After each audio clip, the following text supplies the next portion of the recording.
आलम यह था कि वो राजा वाली लाइफ थी। आप किंग साइज लाइफ स्टाइल तब भी थी, मतलब 3-3 4-4 सर्वेंट हुआ करते थे और सारी कुछ चीजें थी, पैसे थे, सब कुछ था। तब भी प्रतिभा ने कभी मीटिंग में नहीं बैठी और इनका यही कहना था कि क्या किया आपने, वैसे भी आपके पास टाइम नहीं था और आज आपने फिर एक बिजनेस ज्वाइन कर लिया, ऐसी क्या कमी थी कि आप बिजनेस करोगे और मेरे टाइम को खत्म करोगे। हमने कहा कि यार बिजनेस तो हमें लग रहा है कुछ दम तो है, लेकिन जब एक मीटिंग में गया और उस मीटिंग में क्या हुआ, उस मीटिंग में इतना जबरदस्त ट्रांसफॉर्मेशन हुआ कि सब कुछ चेंज हो गया। क्या चेंज हुआ?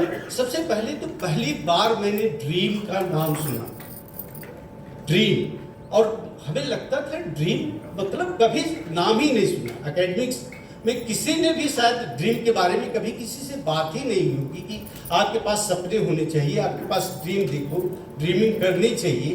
तो अगर आप कहते हो कि इस बिजनेस की सबसे बड़ी देन क्या है, तो सबसे बड़ी देन हमें जो लगता है कि ड्रीम, आपके पास एक ड्रीम होना चाहिए और वह ड्रीम जब आप अंतिम सांस ले रहे हो तो एक ड्रीम आपका कम से कम अनफुलफिल्ड होना चाहिए।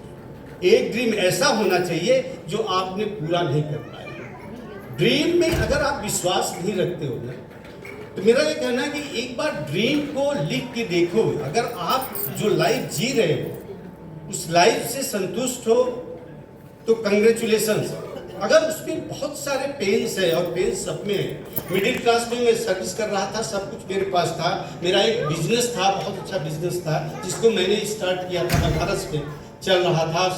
वहाँ भी पैसे की कोई चैलेंज नहीं थी, लेकिन चैलेंज बहुत सारे ऐसे थे जिसके बारे में अगर बात की जाए तो आप ये कहें कि इतना एरोगेंट था कि मतलब आप समझो कि वहाँ आप मेरे मेंटर वहाँ पे जाते थे, वहाँ आलोक उपाध्याय जाते थे प्लान देने, बख्शी जी जाते थे, तिवारी जी जाते थे। वो एरोगेंसी की यह हालत थी कि इन सब से मेरा कोई मतलब नहीं था। मतलब ये था लोगों को बुला देना, वहाँ बोर्ड लगा देना, उनको कह देना कि ठीक है आप प्लान देखिए, मैं बाहर। और ये तब तक चला जब तक कि मेरी इस बिजनेस की पोटेंशियल के बारे में नहीं पता।